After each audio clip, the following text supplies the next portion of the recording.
తగిలే రాళ్ళని పునాది చేసి ఎదగాలని,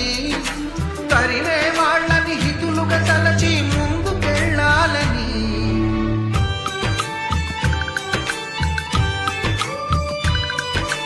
కన్నుల నీటిని కలల సాగుకై వాడుకోవాలని, కాచే నిప్పుని ప్రమిదగా మలచి కాంతి పంచాలని, గుండెతో ధైర్యం చెప్పెను, చూపుతో మార్గం చెప్పెను, అడుగుతో గమ్యం చెప్పెను, నేనున్నానని